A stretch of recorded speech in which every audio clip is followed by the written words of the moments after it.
It's a problem we've tracked for years. Aging light poles crashing down around Chicago. A pair of problems surfacing this time. CBS 2's Jeremy Ross in Streeterville, where one of them fell. Jeremy. And Erica, utility poles like the one behind us can stretch 10 to 20 feet tall, but I want to draw your attention now to street level, the pavement here, where you can take a look at this safety cone. This is where a pole used to be. It's an example of a failure. When we take a look inside, what we find, years of rust and decay. How bad was the wind earlier today? Oh, very, very bad.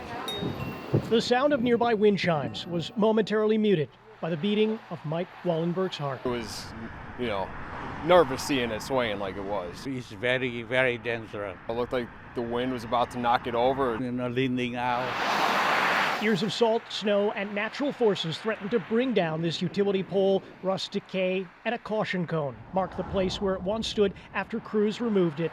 In the 20 years Bon Trans lived here, it's never shown inability when it comes to stability. Most high at all because it's right in front of my house. You were the guy who called the city.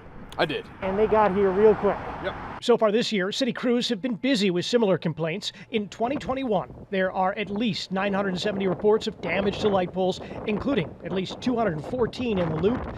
This one plucked from its perch Thursday at McClurg in Ontario. The potential lethal combination of rust, decay, and wind blamed for this pole plunging to the pavement. Hearing that, if it fell in the street, anything could have happened. For years, the CBS 2 investigators have tracked the utility pole corrosion and concern, case after case, impacting neighborhood after neighborhood. Some poles falling harmlessly to the ground, a handful injuring people in the process. The metal supports giving way to the forces of nature, including the wind. Fortunately, Wallenberg called before the one near him did any damage. I'll probably pay closer attention looking at poles, seeing if they're rusted out. Fortunately, no reports of any injuries connected to the latest pole problems. The city telling us they're doing whatever they can to act as fast as possible when they identify and need to fix these pole issues. In Streeterville, Jeremy Ross, CBS 2 News.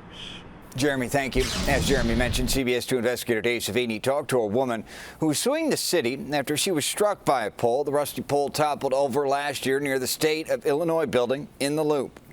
I heard somebody say, "Whoa," and I didn't know. And then I felt something whack me on the head. You can see Dave's full report on our website, cbschicago.com.